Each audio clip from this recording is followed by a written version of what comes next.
Bueno, vamos a, en esta clase a ver un poco lo que sería compresión pura. Vamos a los principios fundamentales de la compresión.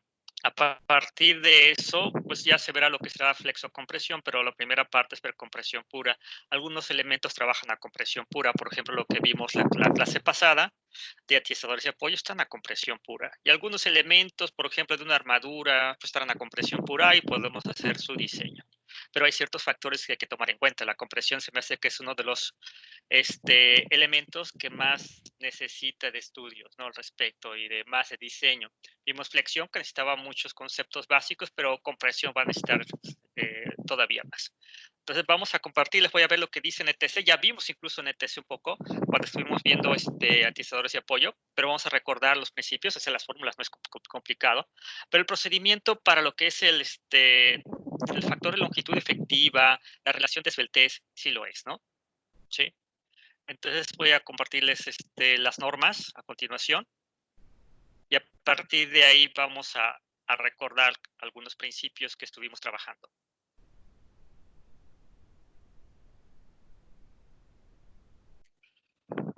Bueno, la última clase estuvimos viendo atizadores de apoyo y el diseño, ya prácticamente quedó eso definido, pero estuvimos viendo un poco esto, porque el atizador de apoyo trabaja como un elemento a compresión pura. Y entonces había que ver ese estado límite de diseño. Dijimos que R es la resistencia a compresión, ya factorizada. El factor de resistencia, como aquí dice 0.9. Chi, la letra griega, significa un factor reductor que está menor o igual que 1, nunca llega a 1, perdón, pero siempre mayor que 0, F y el esfuerzo de influencia, ya. Nunca se va a lograr la plasticidad completa de una compresión, simple y sencillamente porque tiene efectos de esbeltez. Y no solamente efectos de esbeltez, sino también va a tener imperfecciones, y esas imperfecciones, como lo que estamos comentando de esfuerzos residuales, va a evitar de que, a pesar de que tengamos completamente la columna con elementos transversales que evitan su falla por pandeo lateral, siempre va a tener un FY menor, ¿no? Bueno, habíamos dicho que chi, que es un factor reductor, es igual a esto, que n ya habíamos calculado de unas tablas que va a depender de ciertas características, si es de laminado, 3 placas soldadas, y principalmente depende de su FY, que si es mayor que 345 y ciertas características que puede haber 3 valores nada más para n. Este exponente n puede dar valores que están entre 2, condición más favorable, 1.4, la de medio, o 1, que es la más desfavorable. Normalmente utilizo esta parte de la ecuación, esta otra no la utilizo directamente, sino que calculo este parámetro de esbeltez y después entro la fórmula. Este esfuerzo crítico de Euler, como vimos la clase pasada, fue propuesto por Euler ya en el siglo XVII, siglo XVIII, donde determinó cuál era la carga crítica o el esfuerzo crítico de una columna para causar la falla por panteo lateral. El problema de esa fórmula es que solamente es adecuada para comportamiento elástico. La mayoría de las columnas de acero están en comportamiento inelástico, ¿no? Parte de él está en la plasticidad, parte no, nunca va a estar en plasticidad. Sabrá que yo tengo una columna muy esbelta y si se va a dar el panteo lateral, entonces esta fórmula puede ser con un factor reductor cercano al 13% por efectos de lo que sería esfuerzos residuales y lo que sería también imperfecciones. No se va a alcanzar completamente este FE. Bueno, aquí hay un parámetro muy importante. Sí, dígame.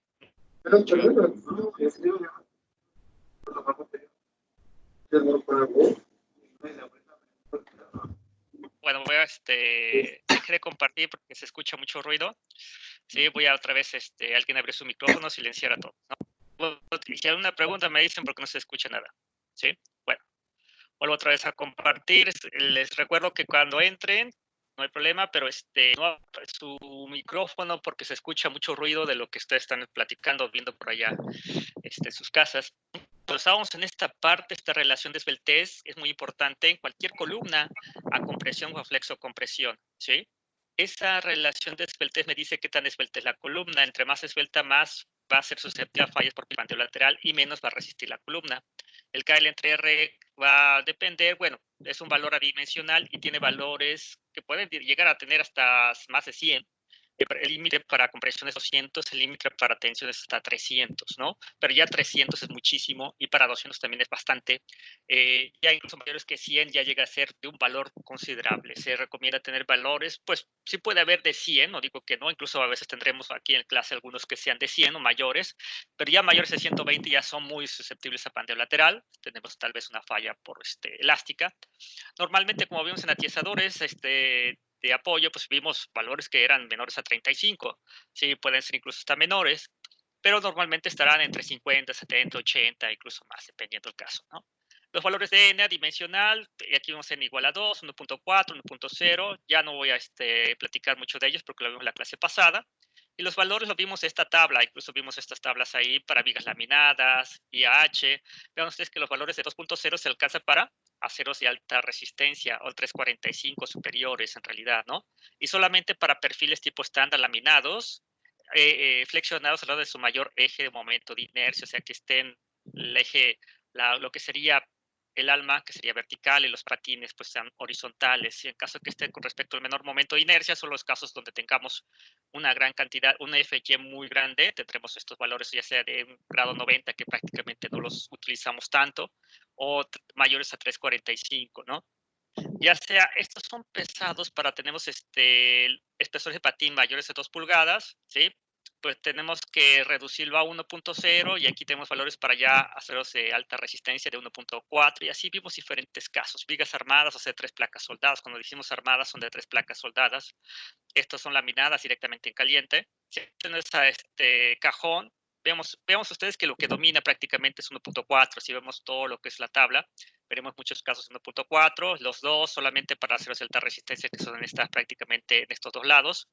Tubos circulares, vean ustedes que los tubos, dependiendo del caso, laminados en frío, ¿qué quiere decir laminados en frío? Que se puede generar un tubo a partir de doblarlo y generar la circunferencia, o a través de soldarlo, ¿sí?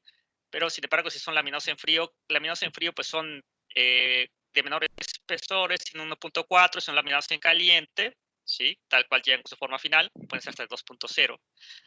Todos los perfiles relevados de esfuerzos residuales, si no tuvieran esfuerzos residuales, se quedan todos exactamente con 2.0. Este es el valor para N, que en realidad va a tener un factor bastante importante que N tomemos en cuenta. Entonces, para eso nos va a servir esta tabla 5.2.1, ¿no? En realidad, si no están en esta tabla, entonces como los atizadores de apoyo toman un valor de 1.4, ¿no? Todos los factores de resistencia a compresión son 0.9. Bueno, digamos, esta es la parte esencial, la parte fundamental, no hay otra cosa. Digamos, oye, pues entonces está muy fácil todo, ¿no? Es muy sencillo. No es tan sencillo en realidad, porque aquí vemos un factor que depende mucho la relación de esbeltez. Digamos, bueno, pues eso es la longitud de la columna, la longitud libre de la columna, el radio de giro, que es igual a raíz cuadrada de la inercia en la dirección que estamos analizando entre el área. Y digamos, ¿qué radio de giro tenemos? Vamos a tener dos radios de giro en direcciones perpendiculares en X y en Y, por ejemplo, si son los ejes horizontales. Y vamos a tomar en cuenta finalmente el radio de giro menor, porque ese es el que me da la mayor relación de esbeltez KL entre R. ¿Sí? Normalmente el radio de giro es con respecto al eje Y, si el eje Y es paralelo a los patines, ese va a ser porque es el momento de inercia menor que tiene nuestra sección, y ese es el que me va a dar finalmente la relación de esbeltez mayor. Pero eso hay que verificarlo. Normalmente el radio en dirección X es bastante grande, ¿sí? Siempre tomamos la relación de esbeltez, por eso aquí dice aquí relación de esbeltez máxima. Acaba la pregunta cuánto vale K, ¿no? K es un factor de longitud efectiva, es lo que vamos a ver hoy en clase. ¿Cuánto vale K? L, pues la longitud libre, pues lo sabemos de antemano, los planos, la altura, tenemos que saberlo. El radio de giro depende de la sección transversal, la inercia entre la raíz cuadrada de la inercia sobre el área, y la que me dé mayor entre la dirección X y la dirección Y. ¿Y K cuánto vale? ¿No? Aquí no dice cuánto vale K, pero les voy a enseñar alguna serie ¿cómo se llama? De ecuaciones y también de figuras que nos van a dar algo al respecto. Voy a dejar de compartir ahorita esto y vamos a ver lo que es el AIS, el RFD 2016, que tiene algo mejor para eso, ¿no? Voy a compartir a continuación lo que sería AIS, el RFD, no sé si lo tenemos aquí a la mano. Incluso lo que vamos a bajar, lo pueden bajar ustedes directamente en la red, no tienen esta computadora. Ustedes buscan AIS, el RFD 2016 y se encuentra, es gratis incluso, ¿no? Los que no son gratis son las versiones anteriores. Eso no hay problema. En el apéndice 7 dice métodos alternativos de diseño por estabilidad. Después vamos a ver estabilidad porque también es otra parte interesante que en esta parte, ¿no? El método de longitud efectiva es un método, vamos a decirlo así, aproximado. Parece que ya no lo manejan NTC, anteriormente sí lo manejaba, ahora parece que ya no lo maneja directamente del 2017, pero me gustaría verlo porque por muchos años se utilizó, 2004, anteriores, etcétera, incluso en ICE, el RFD también lo manejaba aquí en 2016, no quiere decir que es uno que recomiende, normalmente recomienda los otros métodos más exactos, pero nos da una idea, a mí me gusta mucho porque nos da una idea de cómo está trabajando nuestra columna. El factor de longitud, la longitud efectiva es igual al factor de longitud efectiva por su longitud. Aquí está el esfuerzo crítico de Euler, pi cuadrado por E, entre lo que sería acá L entre R cuadrada, porque la LS es igual a K por L, todo esto al cuadrado, ¿sí? Y vamos a ver entonces que hay dos condiciones. Vamos a ver esta tabla, ¿de acuerdo? Voy a mover un poquito esto, que son valores aproximados de los factores de longitud efectiva, ¿no? Dependiendo de lo del factor de longitud efectiva va a depender de las condiciones de frontera de mi columna o elemento a compresión. Aquí son condiciones ideales, ojo, ¿no? Nunca una columna de un edificio va a estar completamente doblemente empotrada, articulada empotrada.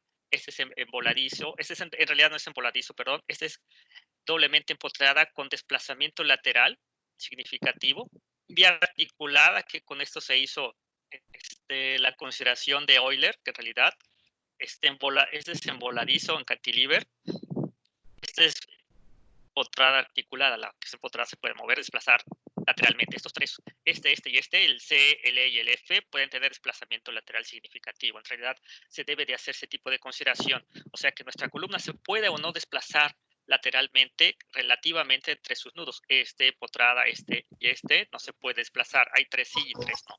A, B y D, no. C, E y F sí se pueden desplazar. Yo creo que el factor de longitud efectiva va a tomar, el factor de longitud efectiva se calculó a partir de esto, o sea que el doblemente articulado, el factor de longitud efectiva teórico me dice 0, el recomendado es 1.0. Quiere decir que a partir de esto se hicieron todo lo que serían las ecuaciones y fórmulas, entonces aquí tomaron como 1.0 y todos los demás van a tratar de acercarse con un factor K al que sería como biarticulado. Entonces vean ustedes que el empotrado nunca hay un valor menor que 0.5, el teórico es 0.5, nunca va a haber un valor menor que 0.5, no importa qué es lo que haga, que lo superempotre, lo que sea. Aquí me dice que el recomendado es 0.65, dependiendo de los casos, ¿sí? Y aquí tengo un doblemente empotrado, ¿sí? Es el caso menor que van a encontrar ustedes, no va a haber otro menor, de ahí probablemente encontremos, no importa que aquí tenga un sistema de vigas y columnas, nunca voy a encontrar menor que 0.5, ¿sí? El articulado y el empotrado 0.7, el recomendado es 0.8. El otro que puede ser, ya lo vimos, este es con desplazamiento lateral, doblemente empotrado con desplazamiento en la parte superior. Bueno, no importa que sea parte superior y parte inferior, el chiste es que hay desplazamiento relativo entre el nudo superior y el nudo inferior. El teórico es 1.0, normalmente se toma como 1.2, ¿sí?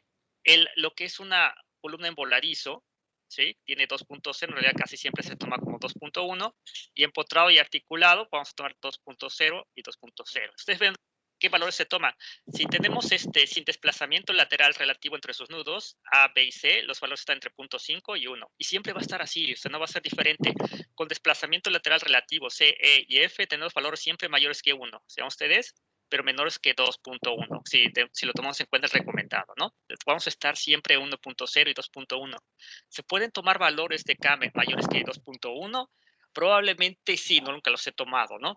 Pero eso nos haría un diseño relativamente malo porque tendríamos una columna que se puede desplazar, puede tener un fallo por pandeo lateral relativamente importante y rápidamente. Tendremos una columna que tal vez no lo estamos diseñando adecuadamente, tendremos una gran cantidad de acero para que esa columna no falle por pandeo lateral, ¿sí? O que tenga su resistencia adecuada para soportar las compresiones o momentos flexionantes más adelante. Entonces, ¿sí puede tomar valores mayores que 2.1? Sí.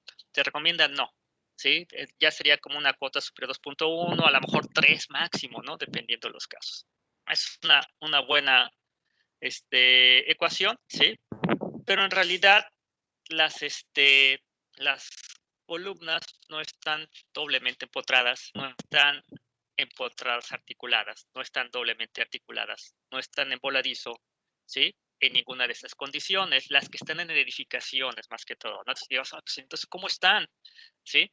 ¿Cómo están estas columnas? Lo que lo hace, sus restricciones, sus condiciones de frontera, se le llama condiciones de frontera, sus apoyos, estas condiciones de frontera, va a depender de qué rotación tengan en sus extremos. Las rotaciones aquí es cero, doblemente potrada, aquí tiene una rotación libre, aquí está restringida, este es cero la rotación, cero la rotación a pesar de que tiene desplazamiento lateral, rotaciones libres, ¿sí? Y aquí tiene cero y rotación libre, aquí tiene cero y rotación libre.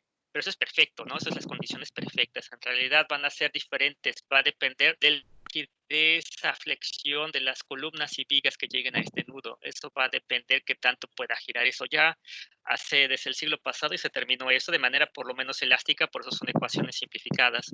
Y a veces los reglamentos no les gustan esas ecuaciones simplificadas, pero me gustaría darlos porque da una aproximación bastante certera de por dónde va a llegar mi columna. Ya para se hicieron alguna serie de gráficas que son diagramas de interacción, no se llama como diagramas de interacción, sino son diagramas para calcular lo que serían estos factores de K, de alineamiento le llaman aquí, por lo menos en ahí se le refiere, esos diagramas de alineamiento tienen ciertas condiciones, principalmente es que son para un comportamiento puramente elástico, ¿no? En realidad, las columnas de acero no tienen un comportamiento elástico. Todos los elementos que llegan a la sección tienen la misma sección, tienen una sección transversal constante, eso no es variable, y algunas sí pueden tener variable, más que todo, por ejemplo, en lo que son naves industriales, todos los nudos son rígidos, probablemente se cumplan parcialmente estas tres suposiciones. Para columnas con marcos con lo que sería sideways, inhibite quiere decir que no se puede desplazar lateralmente, o sea, que no se mueve lateralmente, ¿sí? Las rotaciones en los extremos opuestos de los elementos de vigas restringidos son iguales en magnitud y opuestos en dirección, que eso más o menos se cumple, ¿sí? Produciendo lo que se conoce como una flexión a curvatura simple, ¿no?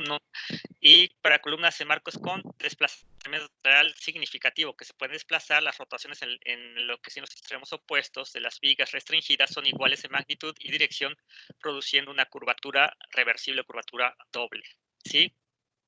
Todos los parámetros de L entre la raíz de P entre I deben ser iguales. Tienen muchas restricciones en realidad estos métodos. No vamos a...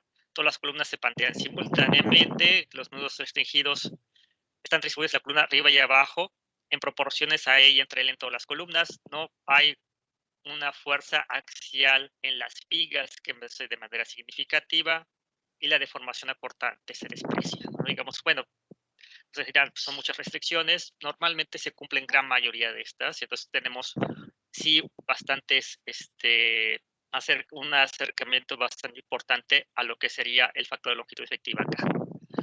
Y entonces si cumplimos gran parte de ello, todas estas, ¿no? Restricciones que nos marca para este método de longitud efectiva aproximado, ¿no?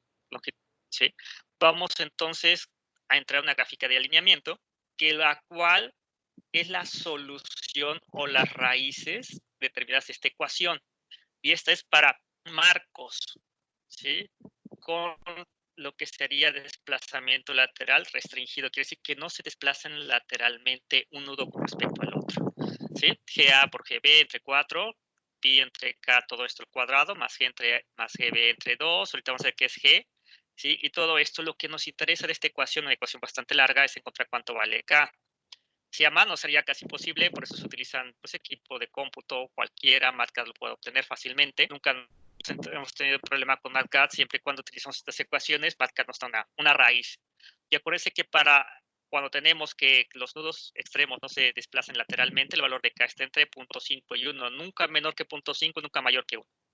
Para lo que son las gráficas de alineamiento de los valores de K queremos obtener también para marcos no restringidos, de que el nudo superior y el nudo inferior se pueden desplazar lateralmente, ¿sí? Utilizamos esta ecuación. Para mí es una ecuación un poco más sencilla que estas otras, principalmente esta tiene 3 términos, esta tiene 2 términos. Aún así, a mano es imposible, porque aquí tenemos tangente abajo todavía, ¿sí? Entonces tenemos que obtenerla con un método numérico. Podemos hacer con un método numérico directamente mediante MATLAB. Yo lo hago directamente con MATLAB, mucho más fácil y lo obtienen en un segundo, ¿no? Bueno, si alguien dice, bueno, y si no tengo MATCAD y si no tengo eso, ¿cómo soluciono esto? Y si el método numérico es muy complejo, ¿sí? ¿Qué hacemos? Esas son las gráficas de alineamiento. Estas son, vean ustedes esta gráfica. Aquí tenemos las vigas, aquí están las superiores, aquí están las vigas inferiores. Si queremos determinar qué ocurre aquí, ¿no? Siempre es un sistema continuo. Ese es un entrepiso. Aquí es la columna superior, la columna de que estamos analizando, la columna inferior, las vigas en el nudo inferior, las vigas en el nudo superior. No importa cuál es el, aquí dice A y B. Si este es el nudo A, este es el nudo B. No importa cuál sea el nudo A, cuál sea el nudo B, puede ser al revés, es indistinto, ¿no? El chiste es que estamos analizando esta columna de aquí sin desplazamiento lateral. Y entramos entonces, GA y GB, ahorita vamos a ver qué es GA y GB. G, el A y el subíndice B significan el nudo arriba y abajo, no importa, indistinto. Y va a ser igual a la sumatoria de las rigideces a flexión de las columnas entre las rigideces a flexión de las vigas. G viene siendo de girder, viga, columna, ¿sí? Y nos dice también, podemos hacerlo con estas ecuaciones que tenemos ahí, ¿no? Normalmente, como aquí dice E de columna, E de viga, como el modo de elasticidad en el acero es igual, no importa que sean vigas y columnas, siempre es el mismo, ¿sí? No hacemos un cambio significativo, entonces por eso sí tenemos este valor, ¿no? Entonces, aquí este valor de G puede tomar valores que pueden ser cercanos hasta infinito, desde 0 hasta infinito, ¿sí? Para los dos casos, GA y GB. Y que va a depender de si aquí llegara, por ejemplo, un ejemplo, si aquí llegaran vigas muy rígidas o infinitas cercanas a que tenga una rigidez muy grande, o sea, que tuvieran un momento de inercia muy grande, ¿sí? Si tuvieran un IG bastante grande, grandísimo, esto sería entonces prácticamente entre infinito y un cualquier valor entre infinito va a dar igual a 0. Entonces tendríamos aquí que estos valores de 0 se refieren a vigas prácticamente infinitas. Las vigas infinitas hacen casi un empotramiento perfecto, lo que está diciendo básicamente. Después veremos que no hay un empotramiento prácticamente perfecto y hay ciertas consideraciones más que todo en acero que deben de darse. ¿Sí? El valor de GA y GB, si no bien recuerdo, debe estar para estos casos, si no bien recuerdo, para 1, si no bien recuerdo. Bueno, pero vamos a esperar que fuera empotramiento perfecto. Y el otro caso es que prácticamente aquí la inercia sería tan pequeña que prácticamente diera casi 0. Si yo pusiera una inercia de 0, entonces cualquier número entre 0 me daría infinito, y entonces yo estaría acá abajo. Entonces infinitos acá de GA y GB sería para que no hubiera vigas o que tuviera 0 restricciones al movimiento. Vean ustedes, si yo tuviera aquí 0 de restricciones sería como una articulación.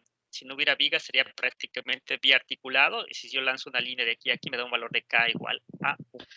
Voy a dar dos valores cualquiera, no sé si se llega a ver ahí, no sé, no puedo, a ver si puedo dibujar aquí, voy a poner un dibujo para que ustedes vean cómo podemos hacer un caso hipotético, ¿no? Voy a dibujar una línea. Imaginemos que de repente me da un valor de GA de 1, ¿sí? Y un valor de GB que me da de 2, ¿sí? Entonces yo vengo aquí, me pongo en 1 y trazo una línea 2 aquí. Ahí está. Pero yo que salga, ¿no? La línea.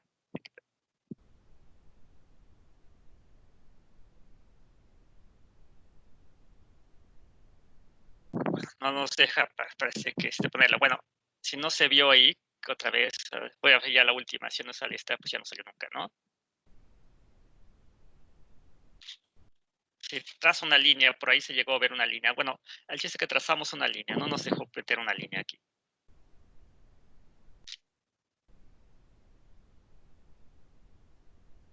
Ahí está. Bueno, debería trazarlo así, ahí se llega a ver la línea. Bueno, ahí está, ya después la borra. La línea pasaba de aquí hasta acá, prácticamente voy a seguir la línea, y aquí en este punto donde cruza con el eje del K, del eje vertical, ahí sería el valor, sería entre punto 8 y punto 85, vamos a ver que fuera como entre punto 82, y ese valor tomo directamente como el valor de K. El análisis se hace en dos direcciones, quiere decir que esta es una dirección en un plano, y en un plano perpendicular hacia dentro de lo que sería la hoja, sería otro valor de GA y otro valor de GB y otro valor de K. Entonces voy a tener dos valores de K, un KX y un KY, nada más, ¿sí? Sí, ya me acuerdo, ya sé por qué no, porque está protegida, ahí quedó finalmente, ¿no? Bueno, nos costó trabajo, pero ahí se quedó. Entonces, este valor que queda aquí me dice, bueno, ¿cómo sería el valor de K? Como 0.82. Y ese valor de K tomaría para mi análisis, ¿sí? Ese es el método, es muy sencillo, muy fácil. Esta ecuación, esta gráfica es única exclusivamente para sin desplazamiento lateral. Y aquí dice la figura, no se desplaza el nudo A con respecto al B. Si se desplaza lateralmente, entonces utilizaré esta otra. Y vean esta figura, hay un desplazamiento delta, ¿sí? Que hay entre el nudo A y el nudo B. Y entonces utilizaré otra ecuación de GA y GB, los mismos valores de 1 y 2, vamos a ver ahora si me da, ¿sí? Vemos que dan diferentes valores. Es muy importante saber si mi elemento es con o sin desplazamiento lateral, ¿sí? Tomo un valor de 1 y un valor de 2, perdón. Vamos a ver que tienen valores distintos. No sé. Bueno, no nos deja directamente, eso se tarda mucho. Sí, cuando quiere nada más, ¿no? Parece ser que es. Ya después encontraremos por qué no, porque sí. Pero aquí tomará un valor entre lo que sería 1.4 y 1.5, 1.45. Vea cómo cambia si tengo desplazamiento lateral. Es más, más susceptible a plantearse entre valor de K sea más grande, ¿sí? Porque la relación de desveltez aumenta. Entonces, entre valores de K que sería prácticamente 1.45, desplazamiento lateral sería mucho más susceptible a plantearse que si tengo este tipo de columnas sin desplazamiento lateral, que me daba como 0.82. Vean que pasar de 1.82 a 1.45, pues es considerable, ¿no? Si es algo que hay que tomar en cuenta. Entonces, pero alguien me puede decir, oye, pero ¿cómo le hago para saber que mi columna o mi marco, porque en realidad estamos hablando del marco, tiene desplazamiento lateral significativo, ¿no? ¿Sí? ¿Cómo hacemos eso en realidad? Hay ciertas consideraciones, no lo maneja aquí el RFD, lo vamos a manejar más adelante. Sí, bueno, pero ese es el método para calcular el factor de longitud efectiva K. Directamente lo que hago es de esta ecuación, de la ecuación de G, calculamos módulo de elasticidad son 200.000 megapascales, la inercia, pues la inercia en una dirección que tenga mi columna, entre su longitud en esta dirección. Esta es la sumatoria, ven ustedes qué son las sumatorias, quiere decir sigma sumatoria, sigma mayúscula sumatoria, se refiere a todas las columnas que llegan al nudo A. En el nudo A llegan dos columnas, esta C1 y esta C2, la C2 es la que estoy analizando. En el nudo B llega C2 y C3. En este nudo A van a llegar dos vigas, la viga B1 y la viga B2. En el nudo B van a llegar dos vigas, la viga B3, B4. Nada más en este plano, en el plano perpendicular, hay que hacer el análisis independiente, no igual, independiente. ¿De acuerdo? Entonces aquí serían dos columnas, sí, sumadas y dos vigas sumadas, porque puede ser que esta viga puede tener diferente longitud a la izquierda o a la derecha, o puede ser que esta columna tenga diferente longitud arriba y abajo, ¿sí? Etcétera, ¿no? En el arriba y abajo del nudo A o del nudo B, según sea el caso, ¿no? ¿Sí? Entonces, así tomamos en cuenta estos valores y así nos van a dar los valores de K, que son bastante importantes con este método de longitud efectiva. Ya los nuevos reglamentos no les parece tanto utilizar este tipo de gráficas, porque serán todos los diferentes tipos de restricciones que debe ser un comportamiento elástico, etcétera, pues daban, no decía yo que tienen valores incorrectos, sino que no era tan adecuado para esto. ¿Sí? Entonces, ¿qué haríamos? ¿Qué es lo que se hace actualmente? Dirán, ¿qué es lo que hacemos? ¿Cómo sabemos que es un marco sin o con desplazamiento lateral? Es lo que vamos a ver a continuación. Para eso vamos a regresar a las normas técnicas complementarias, porque ahí nos define cuándo un marco es con desplazamiento y sin desplazamiento. Recuerden estas ecuaciones, estas dos ecuaciones, porque son las que podemos, si no queremos utilizar las gráficas, esta es la solución de estas gráficas, esta solución está dada en esta gráfica, esta otra solución está dada en la gráfica de abajo. Si yo no quiero utilizar las gráficas, puedo directamente obtener las raíces que va a ser de esta ecuación o esta raíz de esta otra ecuación, ¿sí? Directamente, ya lo hemos hecho, yo no utilizo ya los diagramas de alineamiento, directamente utilizo la solución a esta ecuación y esta otra ecuación, ¿sí? Pero vamos a ver cuando son con desplazamiento lateral significativo, los marcos se forman parte de las columnas y sin desplazamiento lateral significativo. Bueno, vamos a compartir pantalla, que es lo que serían nuestras normas técnicas complementarias. ¿Sabe? Bueno, y vamos a ver lo que sería relación de esbeltez.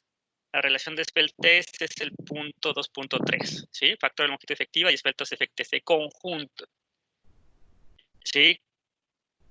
Dice, la relación de esbeltez KL entre R, la bastante importante, en elementos comprimidos se termina con la longitud efectiva K por L, que ya vimos ahí cómo calcular K, y el radio de giro correspondiente, ¿sí? Puede ver KL entre R en dirección X, o sea, todo K en X, L en X, entre radio de giro en X, y puede ver KY, LY y RY.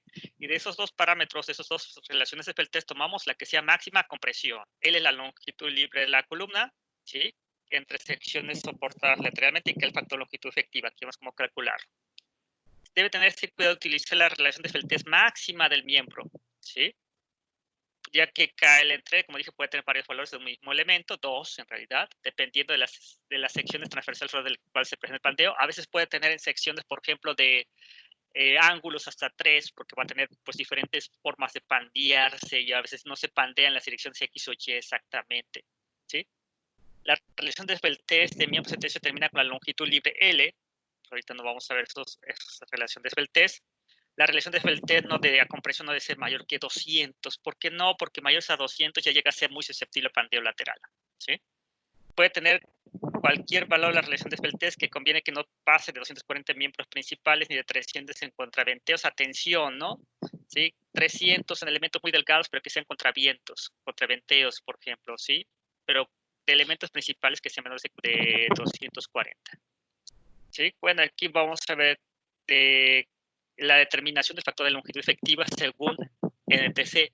El factor de longitud efectiva que vimos antes era con respecto a ISLRFD, ¿sí? 2016 fue el código americano. Lo que vamos a ver a continuación es con respecto a NTC, el código mexicano, el código de la Ciudad de México, ¿no? Se debe tomar en cuenta para acá las características generales de la estructura de la forma que forma parte del miembro que se está diseñando. Las condiciones de sujeción en sus extremos, lo que vimos, o sea, cuántas vigas y qué dimensiones, qué momentos de inercia llega y qué longitudes llegan a uno de los extremos o a los dos extremos, y las columnas que la forman parte de esos dos extremos. Bueno, se consideran tres casos, se consideran prácticamente tres casos. Miembros con extremos fijos linealmente, quiere decir que lo que dije anteriormente, no se pueden mover los extremos. El factor de longitud efectiva suele tomarse igual a 1, conservadoramente, ¿no? Nosotros vimos que va de 0.5 a 1, pero conservadoramente para elementos con extremos fijos puede tomar igual a 1. Sí es cierto, pero va a ser muy conservador si tengo un doblemente empotrado. No va a ser conservador si está articulado porque va a ser igual a 1. Puede utilizarse valores menores si se justifica en un estudio adecuado que tenga en cuenta las restricciones angulares en los extremos, ¿sí? Un estudio adecuado, pues fuera aquel que vimos en ISLRFD, ¿sí? Y si se puede justificar adecuadamente. Bueno, miembros con los cuales puede despreciarse el espectro de Peltest debido a desplazamientos lineales de sus extremos. Es lo que vamos a ver, ¿no? A continuación, ¿sí? Cuando podamos despreciar los efectos de Peltest. O sea, es prácticamente definir, ahorita vamos a ver la definición de cuánto se puede clasificar como marcos con desplazamiento y sin desplazamiento. Y se pueden despreciarse en columnas entre pisos de marcos rígidos, ¿sí? De cualquier altura que formen parte de estructuras regulares. El reglamento dice por sismo maneja cuáles son estructuras regulares. Estructuras regulares prácticamente son aquellas que no cambian su rigidez con su altura y que no tienen mezanines o que su masa prácticamente está concentrada en su centro de gravedad y su masa no está fuera de su centro de gravedad, entonces son estructuras regulares. Cuando el índice de estabilidad es el índice de estabilidad I, no excede de 0.08, ¿sí?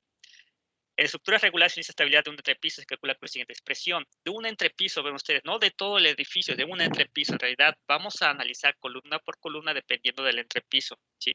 Entonces, va a ser la sumatoria de todas las P últimas. Se viene siendo la carga de todas las columnas del entrepiso, es lo que quiere decir sumatoria de P última. U, el factor de comportamiento sísmico. Acuérdense que es NTC y depende mucho de la sismicidad.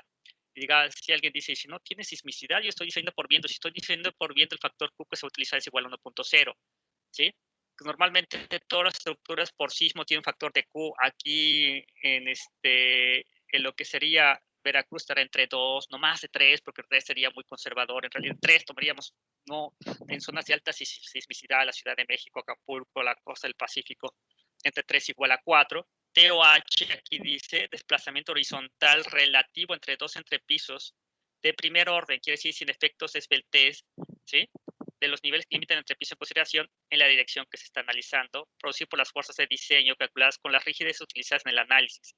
Reducidas como se indica, ahorita vamos a ver a continuación, si de delta OH no es el mismo en todos los puntos del entrepiso, porque puede ser, ¿sí? Pero es algo raro que ocurra. Se toma el desplazamiento entre piso promedio o como una alternativa el máximo, ¿no? es algo raro que pudiera ocurrir. Normalmente, debido al efecto de diafragma rígido que tiene la losa, prácticamente todos los desplazamientos laterales de todas las columnas siguen siendo los mismos o van a ser los mismos. Sumatoria de todas las H's, ¿sí? Que son las, ese viene siendo el cortante basal hasta al entrepiso considerado. Suma de todas las fuerzas horizontales de diseño que obran encima del entrepiso en consideración. Ahorita voy a ver un dibujo cerca de esto. Fuerza cortante de diseño en el entrepiso de la edición que está analizando, y él es la altura de entrepiso, ¿sí? La altura de entrepiso, como dicen, no es diferente a la altura H que vimos antes. Antes veíamos una altura H minúscula, ¿sí? Y aquí es la altura de entrepiso, que es un poco diferente, ¿no? Después vamos a ver ese cálculo, porque hay dos valores de H, parece que después vamos a ver, ¿no? Habíamos visto un valor de KL entre R, esta L, parece que esta L sigue siendo la misma que tenemos acá, ¿no? Por lo menos no hay cambio mucho, por lo menos en AC. Bueno, algunas otras consideraciones, el factor de longitud efectiva en marcos suele tomarse igual a 1, pero puede emplearse valores menores otra vez igual, ¿sí? Y, bueno, entonces lo que quiere decir lo siguiente, el reglamento solamente me dice lo siguiente, vamos a hacer un resumen. Tome igual 1.0 si los extremos no se pueden restringir lateralmente, o sea que no hay desplazamiento lateral. Desprecie los efectos de esbeltez y el índice de estabilidad me da menor que 0.08. Prácticamente no hay efectos de inestabilidad, ¿sí? Y el factor de longitud efectiva K suele tomarse igual a 1.0, entonces me da, pues, prácticamente dio lo mismo. Y miembros a los cuales no puede despreciarse el efecto de esbeltez, o sea que no cumple con un I menor o igual que 1.8, o sea que va a exceder de 0.08, y es lo que se debe de hacer lo siguiente.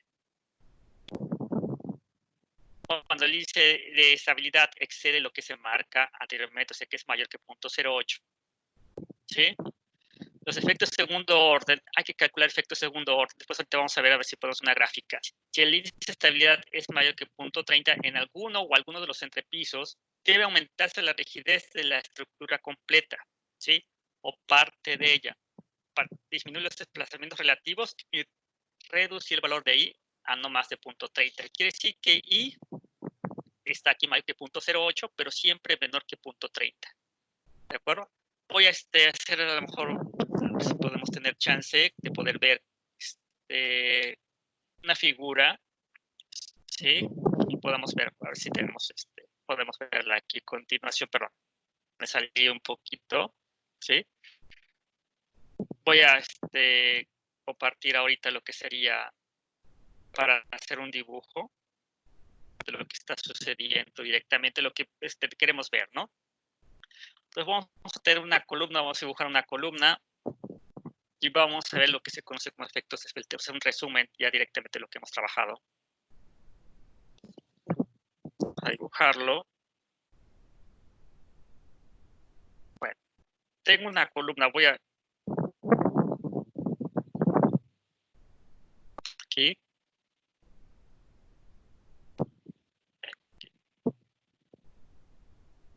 Tiene condiciones de frontera, cualquiera, ¿no?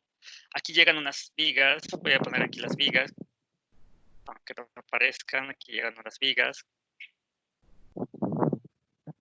Aquí me interesa, aquí, bueno, sigue a ser más grande, aquí llega otra columna, este punto, ¿sí? Y aquí sucede algo similar abajo.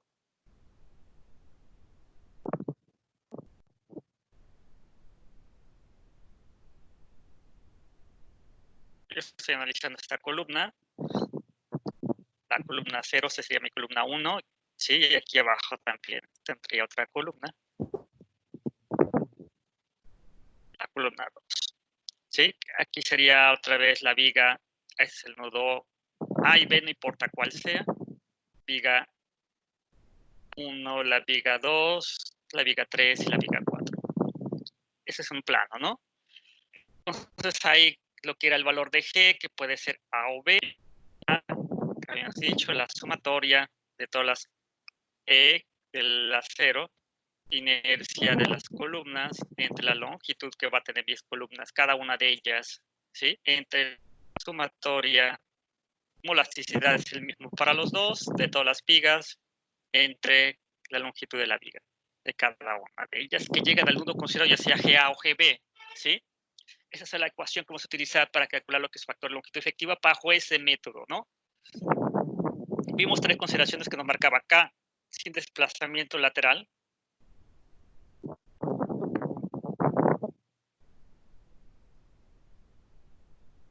Entre nudos, o sea que hay una línea entre A y B nada más, no se desplaza lateralmente, o es muy poco el desplazamiento lateral.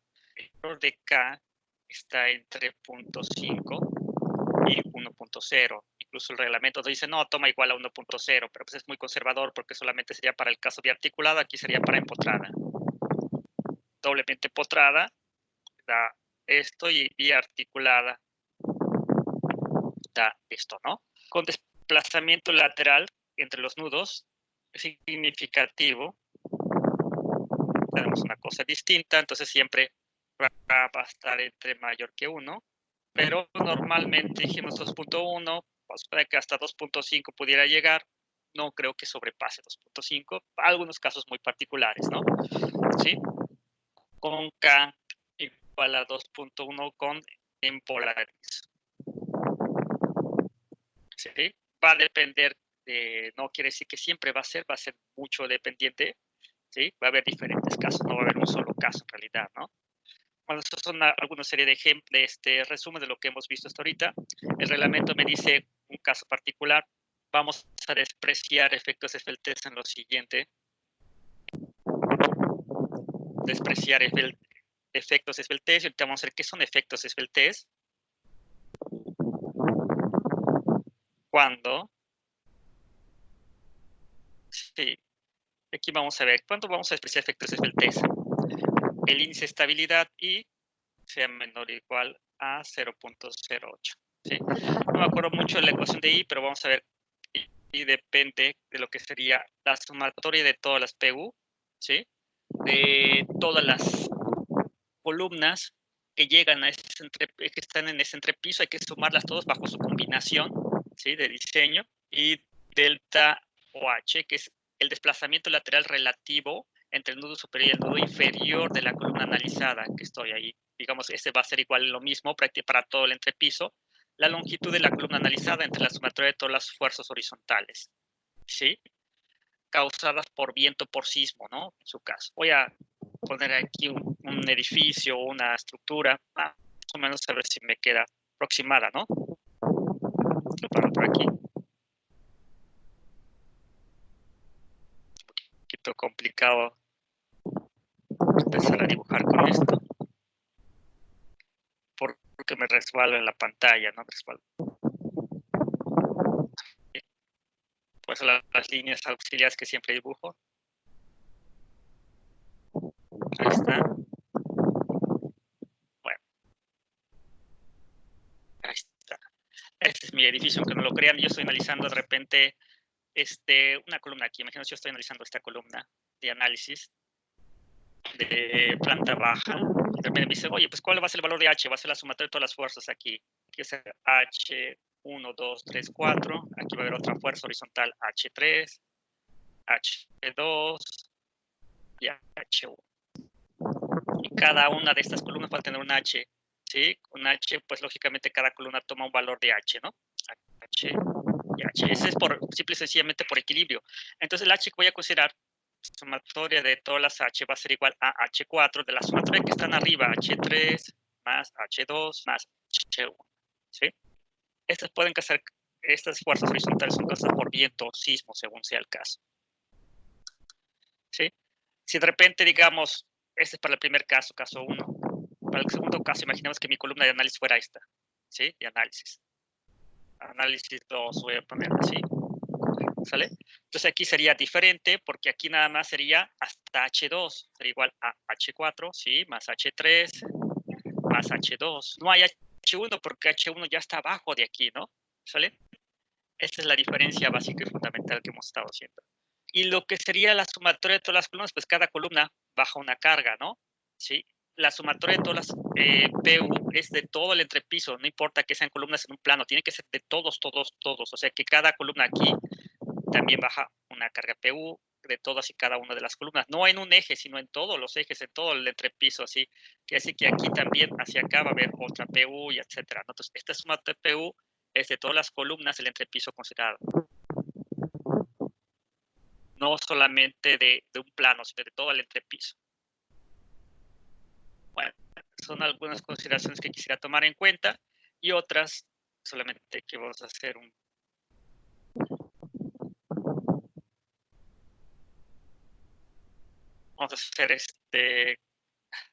algo que son cuáles son los efectos de segundo orden que por ahí se hablaba. Efectos de segundo orden o desveltez, ¿sí? O también llamados desveltez. Efectos de segundo orden, desveltez, ¿qué quiere decir? ¿Qué significa? ¿Por qué tengo que tomarlos en cuenta? ¿Por qué existen en realidad, no? Y tienen que ver con los siguientes, esos efectos de desveltez. Cuando yo tengo una columna, voy a poner la columna biarticulada para facilidad. Sí. Los dos biarticulada, entonces cuando lo someto a una carga P, aquí sometemos esto a una carga P, a compresión, esto se va a pandear así, para ver que no crean hasta así, ¿no? Se pandea en este sentido. Entonces ya no está así. Si hago un corte por acá, hacemos un corte y hacemos nada más esta parte que tengo aquí en A. Tomamos en cuenta nada más la pequeña parte que estábamos ahí analizando. Aquí una parte de compresión P y resulta que ahora ya tengo esto así, ¿no? Ya está. Resulta que por equilibrio tiene que haber una carga P acá, ¿sí? Pero también por equilibrio, si aquí va a surgir un momento interno, ¿sí? Debido a que ya no forman parte de una misma sección y lo que ya se está pandeando lateralmente, ese es el pandeo lateral en realidad. El pandeo lateral siempre se da en columnas a compresión, nada más que a veces es muy pequeño. Llega un momento que hay una inestabilidad lateral cuando el pandeo lateral es bastante grande. Sin embargo, siempre existe este pandeo lateral, aunque a veces puede ser muy pequeño. Y aquí voy a poner que esto sería un valor de delta, ¿sí? Entonces, este valor de M que surge ahí y que no estaba antes es igual a P por delta, ¿sí? Este es un momento que se conoce como momento secundario y que antes no existía, que incluso en el análisis convencional, un análisis elástico lineal, que es básico que utilizamos por el método de Cani, etcétera, no hay este valor elástico lineal, el momento M no está, solamente hay un momento primario que no he tomado en cuenta este momento, ¿no? Este es un momento secundario. Entonces, todo lo que debemos de calcular es tratar de encontrar los momentos secundarios de mi sección, en realidad que existen. Lógicamente, esto va a tener un momento secundario bastante fuerte en esa ubicación. Quiere decir que este tipo de sección, ¿sí? Va a tener que, voy a dibujar otra vez nuestra columna, nada más que un poquito más pequeña, para que me quepa, porque ya se acabó la hoja. Así, de exactitud, aunque sea un poquito más pequeña. Lo que voy a poner son las líneas punteadas, debido a la deformada que se genera por la carga P vertical, P y P, se genera un momento. En realidad, el momento aquí es cero prácticamente, ¿no? No hay momento porque está con presión pura, pero debido a la deformada se van a generar momentos de este tipo, igual que la deformada el momento, ¿no? ¿Sí? Este es el momento secundario. Y eso no lo estamos tomando en cuenta y debemos de tomarlo en cuenta porque puede ser que falle la columna debido a la carga P más el momento secundario. Y todo lo que estamos haciendo aquí, tomar en cuenta los efectos es el test, es calcular este momento secundario, su cálculo, su consideración. De manera indirecta muchas veces, no de manera directa, momento secundario del tata, es indirecto, no directo, ¿sí? Entonces, todo eso lo que tratamos de calcular con lo que vimos anteriormente, lo que trata de hacer el reglamento, es determinar ese momento secundario de manera indirecta, ¿no? ¿Sí? Y tratar de hacer diferentes procedimientos para su cálculo, ¿de acuerdo? Bueno, vamos a dejarle ahorita ahí, que de esta parte, todo esto también se los voy a pasar, incluso parece ser que toda esta clase que serían como apuntes de la clase, como el borrador, aunque esté en esa forma, lo vamos a considerar, ¿no? En clase. Entonces, hay alguna serie de preguntas, vamos a ver en el chat, ¿sí? No hay preguntas, no sé si quieran, tengan preguntas, pueden hacerlo ya sea por el chat o pueden hacerlo directamente viendo sus micrófonos y haciendo su pregunta. No sé si haya dudas al respecto. ¿Dudas? comentarios. ¿Se vio bien? ¿Se entendió? ¿No se entendió? ¿Sí? Hay algo por ahí que no se vio bien, etcétera. También pueden responderlo, ¿no? Sí, también pueden hablar acerca al respecto. Bueno, si no hay dudas ni comentarios, vamos a dejar la clase del día de hoy. Continuaremos la siguiente clase porque todavía falta de lo que sería, eso va a ser una parte de estabilidad de columnas de acero, ¿no? Es bastante más importante estabilidad en acero que en concreto, porque en concreto tengo secciones más masivas y va a ser difícil de que se vaya a provocar inestabilidad, que en secciones de acero que son secciones pequeñas y es mucho más susceptible a inestabilidad. Pero en fin, lo veremos en la siguiente clase y veremos los procedimientos de diseño para calcular lo que son los efectos de Speltest y para calcular el factor de K y el procedimiento que maneja NTC. Bueno, si no hay comentarios al respecto, le dejamos aquí en la clase y continuamos el miércoles, ¿les parece? A la misma hora, ¿sí? ¿Sale? Bueno, entonces, si no hay más dudas ni comentarios, terminamos aquí y nos vemos el siguiente miércoles.